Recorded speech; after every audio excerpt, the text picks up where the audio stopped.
Hi guys, what are we gonna do today? Can you believe that? Fall is coming around the corner. Today, we are going to work on this project. I'm using one of Roycycled papers, but I'm using it in a little different way. Let's get started. So the first thing I'm gonna do is I'm gonna be using this corrugated paper. This is gonna be my background. You don't need to do this. You could put your pumpkin on anything you would like. And I'm just going to paint it with a white paint. And I'm painting the smooth side. So this is like a one layered. I'm just gonna spray it real quick. So just a light spray. And this is just a mist of water. Just a little bit, just to get my paint moving. And I am just using a generic white gesso, but you can use any color you would like. And this will be the bottom coat. I'm gonna give it one good coat, and if I need another one, I will, but I think one will be fine because we're gonna putting another color over the top of this. And I want a little bit of the white as my background, even though a lot of it will be covered. Okay, I'm just gonna move it aside, let this dry. So this is dry. I am gonna add a bit of black paint over this, and I'll be adding more later also. Get my coat on here. And you don't need to do a solid coat on this. I really just want to get part of a base coat down. So I'm going to let this dry. I'm just going to use a 12 by 12 sheet of cardstock to make my pumpkin. You know, you can make this bigger, smaller, any way you would like. You know, you can even take a stamp and draw out a pumpkin. You can get an image of a pumpkin and just trace around it, whatever you would like to do. I finally learned how to draw a pumpkin through a class I took. I'm just gonna just draw one out real quick. If you really wanna learn how to draw a pumpkin, take one of our pumpkin classes. But all I'm gonna do is just draw this out. I am just making this very, very simple. And this is kind of my template for cutting this out. It doesn't need to be perfect. This is gonna be the back side anyway. Okay, so I just have a generic template here so you can kind of see what I did. Now, what we're gonna do is I'm gonna turn it over and I am going to decoupage my Roycycled copper paper onto the top of this. So here's what the paper looks like. I'm gonna try to get more of the orange if I can. So I think what I might do is trim some of this off. I'm gonna put this other piece aside. Okay, so I am gonna decoupage the paper to this side. So I'm just using a decoupage medium that I made, just a Mod Podge and a gel medium, and just mixed it together. But use your preferred medium of choice, and I'm gonna decoupage this to this back side of what I drew. And I'm just gonna do a bit at a time. It is kind of big.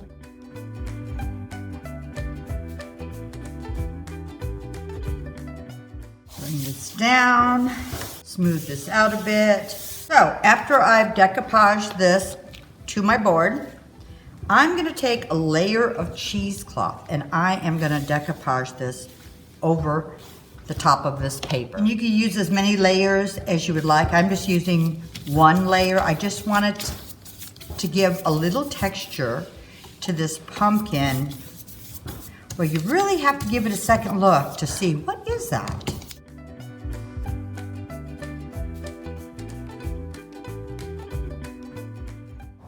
And then I'm just gonna put a thin layer over the top also.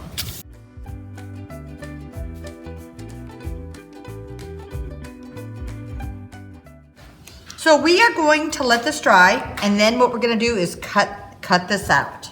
So when this is dry, what I'm gonna do is I'm gonna cut all of these pieces out. We're going to separate them and give them a little bit of gap in between them when we put them on our large corrugated cardboard.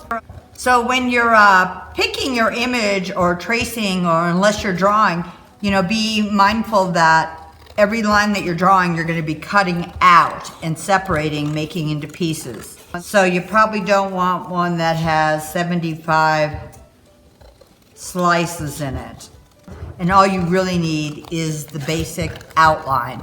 So now I am going to be cutting out each piece. To make this a bit easier, I am going to start at the left and right. 1, 2, 3, 4, 5, and this is the back, and these are the small ones. And I'll know that they're different. 1, 2, the stem will be 3. I'm gonna keep these two together. They'll be 4, and this will be 5. And it looks like you could probably put it together pretty easy. This really will help, and then you don't have to keep putting the puzzle together as you lay them down.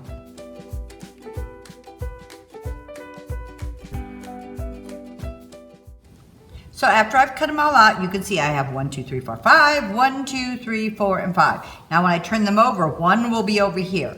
So I'm just gonna show you this. There's 1, there's 2, 3, 4, and 5. And we're gonna do the same with the other side. Okay, so we are going to glue these down onto our black cardboard.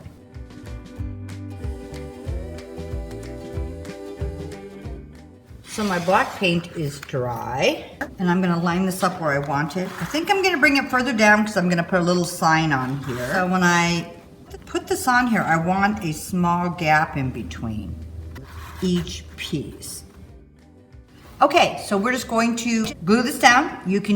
I would use a heavier weight decoupage medium or a glue for this.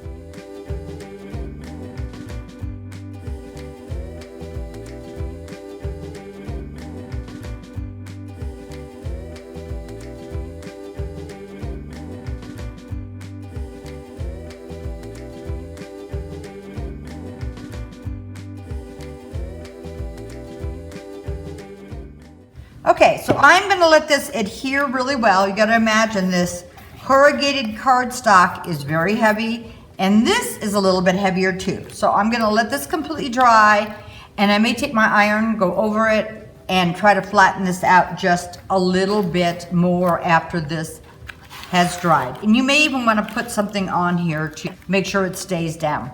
So this is dry, and I went over and I put parchment paper on top and ironed the front, and then I ironed the back, and you can see it's already laying a lot flatter.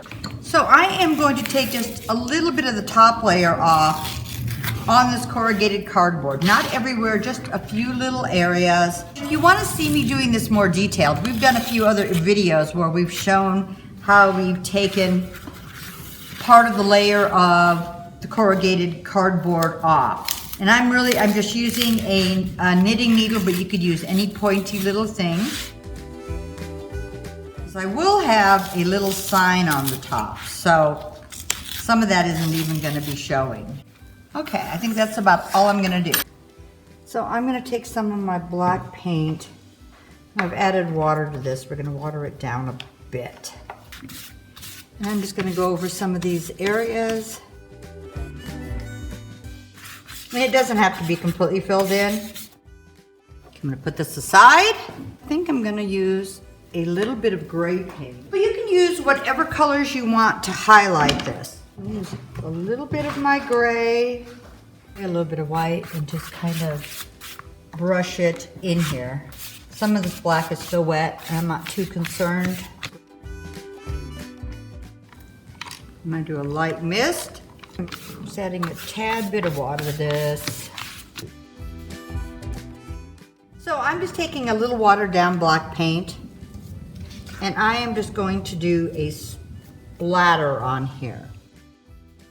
So I'm doing my splatter in black, and then I am going to do a tad bit of splatter in white. I think this will be good. I'll let that dry. Put this aside, let this dry, and we will work on our sign. So you don't need to put a word on. I just wanted to put the word pumpkin on. I happen to have a pumpkin stencil with the word pumpkin. You could stamp the word pumpkin. You could print it out and cut it out and age some paper. I'm just using a piece of paper that I have. It's one of my 11 by 17s, and it's kind of a subtle background. And all I'm gonna do is stencil the word pumpkin. You can use whatever size or whatever medium, or just print one out, whatever you would like, or don't do any word at all. I'm gonna dry brush this so I have a lot of paint, and then I'm tapping it off. And I am just gonna go up and down.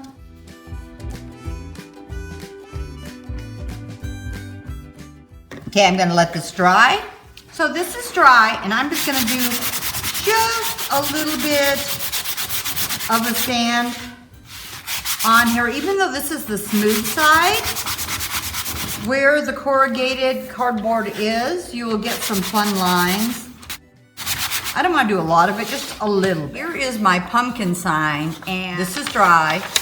I'm gonna squish it up a little bit. So I'm gonna make some points on this so it looks like a little banner. So what I'm gonna do is fold this corner edge here and put my straight edge here and just go down a little ways. This is the open end going in, and this is the folded end. So now I have each one little point. Okay, so let's fold this end in, and once again, this is our open edge. Start at the end of that. There we go. So now let's antique all of our pieces, and I'm going to use my vintage photo distress oxide. So what's fun is where I wrinkled this, you can see the oxide is really sticking to. So it'll spread around when I seal it, but it kind of gives you a fun look there. I'm gonna do it on here also.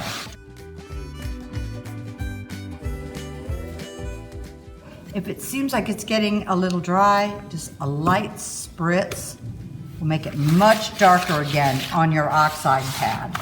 Okay, so let's put our sealer on. Okay.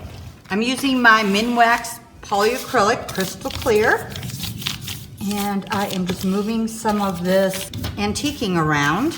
Set that aside, and then I'm going to do my big board. Starting with my pumpkin. So my black paint may get reactivated by this moisture, but it also gets brightened. So I'm just doing that last, so I'm not moving the black paint into my orange pumpkin. But you can see how much more vibrant it's getting. So we're gonna set these two aside, let them dry. Scrunch this up a little bit more again. And then I am gonna put this on here, and then we're done. So this is dry, so if you want more antiquing, more white, more black, anything you would like, it's a good time to do it now. This is all dry. I'm gonna have it scrunched up a little and at an angle. And all I'm gonna do is use my Tim Holtz mini stapler and staple it on here, but you could glue it on here, you can tape it on here. I just kind of liked the way this looked, and then it also sticks up a bit, and that's what I wanted. I wanted it to be kind of funky like that. And there you go. So did you guys have fun with this? Did you guess what we had used? Maybe you did. If not, didn't that look simple? Just a fun way to change things up using maybe some of the papers you already have, but this copper paper works really well for fall. Hope you guys give this a try, but whatever you do, have fun.